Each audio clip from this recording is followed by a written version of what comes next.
अपने एक दिवसीय दौरे पर उत्तरकाशी पहुंचे प्रधानमंत्री नरेंद्र मोदी ने सबसे पहले मुखवा गांव में मां गंगा के शीतकालीन गद्दी स्थल पर पूजा अर्चना का देशवासियों के लिए सुख समृद्धि की कामना की। प्रधानमंत्री ने विधि विधान से मां गंगा के पूजन कर भोग भी चढ़ाया। इस दौरान स्थानीय ग्रामीणों ने रास्तों नृत्य से प्रधानमंत्री का स्वागत किया। इसके बाद उन्होंने मुखवा गांव से ही भव्य हिमालय के दर्शन किए। प्रधानमंत्री काफी देर तक व्यू पॉइंट से बर्फ से लद तक चोटियों के साथ ही हर्षिल घाटी से बहती भागीरथी नदी की सुंदरता को निहारते रहे। इसके बाद वो सड़क मार्ग से हर्षिल कार्यक्रम स्थल पर पहुंचे, जहां उन्होंने सबसे पहले उत्तराखंड में शीतकालीन यात्रा पर आधारित एग्जीबिशन का अवलोकन किया।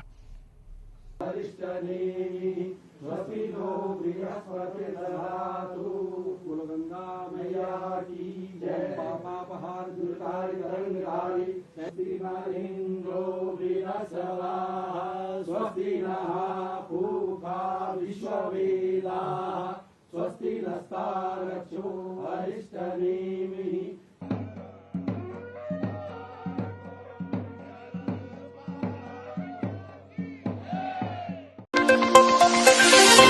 सीएम की प्राथमिकता दुर्गम क्षेत्र में पहुंचे निवेश को जिला प्रशासन मूर्त रूप देने में जुट गया है। फलस्वरूप डीएम 7 बंसल का मार्च के तीसरे सप्ताह में जनपद के दुर्गम क्षेत्र त्यूनी चक्राता में 3 दिन का प्रवास कार्यक्रम प्रस्तावित है। इस दौरान डीएम सभी अधिकारियों के साथ क्षेत्रवासियों की समस्या के निस्तारण हेतु वृहद स्तर पर बहुउद्देशीय शिविर आयोजित किया जाएगा। कोटी कनारस में 200 नवगठित वन पंचायतों कॉन्क्लेव हनोल मंदिर परिसर में स्थानिकों पुरोहितों के साथ मंदिर के मास्टर प्लान विस्तारीकरण के संबंध में स्थानिकों के हित और सुझाव आदि समुचित विषय पर विमर्श किया जाएगा।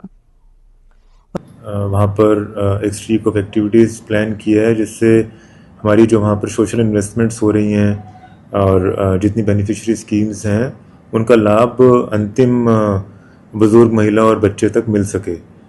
तो उस क्रम में वहाँ पर बहुउद्देशीय शिविर के माध्यम से सभी अधिकारियों को, डिपार्टमेंट्स को वहाँ पर स्टेशन करना कुछ दिवसों के लिए आवश्यक है, जिससे एक असेसमेंट भी हो जाए कि जितनी हमारी स्कीम्स हैं वो कितनी एक्सेसिबल हैं दूरस्थ क्षेत्रों में, और स्कीम एडमिनिस्ट्रेशन में अगर कोई प्रॉब्लम्स आ रही हैं, गैप्स है, तो उनको फुलफिल करना प्रशासन का दायित्व है।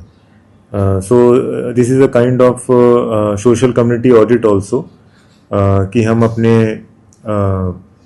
प्रोग्राम्स का, प्लान्स का एक फीडबैक प्राप्त कर सकें और आम जनमानस में गवर्नेंस के प्रति ट्रस्ट को टेस्ट कर सकें। उत्तराखंड में पर्यटकों को हेली सेवा देने के लिए राज्य सरकार लगातार प्रयास कर रही है कि सीमांत क्षेत्रों तक हेली सेवा का विस्तार हो सके। अब जल्द ही उत्तराखंड के 2 जिलों नैनीताल और बागेश्वर में हेली सेवा शुरू हो जाएगी। इसके बारे में जानकारी देते हुए यूकांडा की सीईओ सोनिका ने कहा कि राज्य में इस महीने तक 2 जिलों में हेली सेवा शुरू हो जाएगी। इसमें नैनीताल के 9 चौकियों और बागेश्वर में हेली सेवा शुरू हो जाएगी। इसमें डीजीसीए के इंस्पेक्शन हो चुके, जल्दी ये सेवा शुरू हो जाएगी। नौकुचिया ताल नैनीताल में और बागेश्वर है। इन 2 जिलों की हमारी पूरी कार्रवाई हो चुकी है, डीजीसीए का इंस्पेक्शन हो चुका है और अब हम आगे इसको चला देंगे। मोर और लेस हम इस महीने कोशिश करेंगे कि वो वाली जो यात्रा है हमारी चल जाए। इसके अलावा हम लोगों ने एक देहरादून से पंतनगर का हम लोग कोशिश कर रहे हैं कि वो उसका टेंडर फ्लोट हो जाए, और जो हमारी चारों धाम हैं हम लोग इस बार कोशिश कर रहे हैं कि हमारे चारों धाम जो है वो हेली सेवा से कनेक्ट हो जाए। तो ये अभी हमारे इन प्रोसेस है। प्रधानमंत्री नरेंद्र मोदी के द्वारा आज उत्तराखंड का दौरा किया गया। इससे पूर्व उन्होंने उत्तराखंड को 6,800 करोड़ रुपए की सौगात दी, जिससे केदारनाथ और हेमकुंड साहिब के लिए रोपवे का निर्माण किया जाएगा। इसको लेकर भाजपा के हरिद्वार सांसद त्रिवेंद्र सिंह रावत ने कहा कि इससे जहां उत्तराखंड को राजस्व का लाभ होगा, वहीं दूसरी ओर चारधाम यात्रा के दौरान जो श्रद्धालु केदारनाथ और हेमकुंड साहिब पैदल जाने में अक्षम है, वो हेली सेवा का लाभ लेने के लिए आर्थिक तौर पर सक्षम नहीं है, उनको इस रोपवे सेवा से काफी लाभ मिलेगा। उत्तराखंड की जनता उनका पहले तो बहुत स्वागत करती है, और प्रधानमंत्री जी पूरी सौगात लेकर आए हैं उत्तराखंड के लिए, और उत्तराखंड के लिए नहीं बल्कि उत्तराखंड को तो राजस्व का लाभ होगा, लेकिन देश और दुनिया के तमाम वो श्रद्धालु जो हेमकुंड साहब चलकर नहीं पहुंच सकते, जो केदारनाथ जी चलकर नहीं पहुंच सकते हैं, या उन पे हवाई जहाज का खर्चा नहीं है, अब वो सब लोग रोप के माध्यम से केदारनाथ जी के भी दर्शन करेंगे, हेमकुंड साहिब के भी दर्शन करेंगे।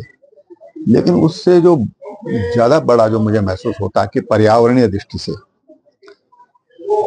दृष्टि से घोड़े खच्चर चलते हैं, लोग पैदल चलते हैं, तो तमाम तरह की गंदगी की आशंका रहती है। लोग जो अपने साथ लेकर जाते हैं, कुछ जो शौच आदि से निवृत्त होते हैं, तो उन तमाम चीजों से भी मुक्ति मिलेगी। होली के त्योहार नजदीक है, ऐसे में खाद्य पदार्थों में मिलावटखोरों में भी अब सक्रिय हो गए हैं। ऐसे में अब खाद्य सुरक्षा विभाग खाद्य सैंपलिंग की कार्यवाही के साथ साथ उत्तराखंड खाद्य सुरक्षा विभाग ने मोबाइल खाद्य विश्लेषणशाला वैन के माध्यम से भी खाद्य पदार्थों की जांच शुरू की है, जहां मिलावट की संभावना पर उपभोक्ता हाथों हाथ खाद्य पदार्थ की नमूने की हाथों हाथ जांच कर सकता है। इतना ही नहीं, मिलावट की संभावना और सैंपल फेल होने पर विभाग के टोल फ्री नंबर पर शिकायत भी दर्ज कर सकते हैं, जिस पर विभाग की ओर से त्वरित कार्रवाई की जाएगी।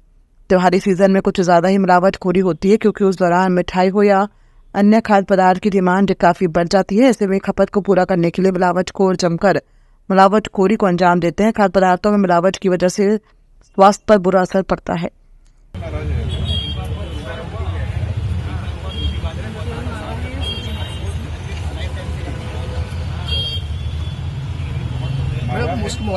हाथ उठाइए डिब्बे को, हाथ ठीक है।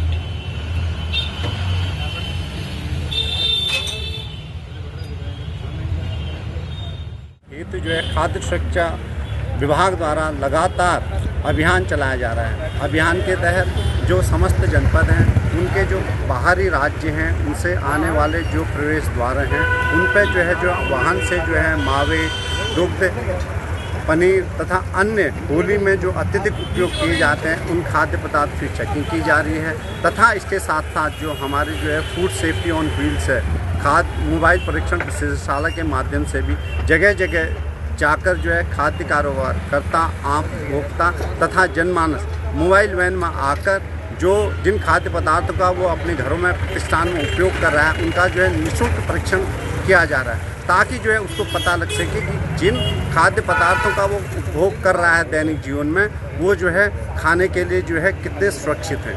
सर, जो खुले में खाद्य पदार्थ बिक रहे हैं, उन पर क्या कुछ कार्रवाई की जा रही है? खुले में जो खाद्य पदार्थ बिक रहे हैं, उसमें खाद्य सुरक्षा एवं मानक अधिनियम के अंतर्गत जो अनहाइजेनिक और इनसैनिटरी कंडीशन है, उसके तहत जो है खाद्य सुरक्षा अधिकारियों द्वारा चालानी कार्रवाई की जा रही है।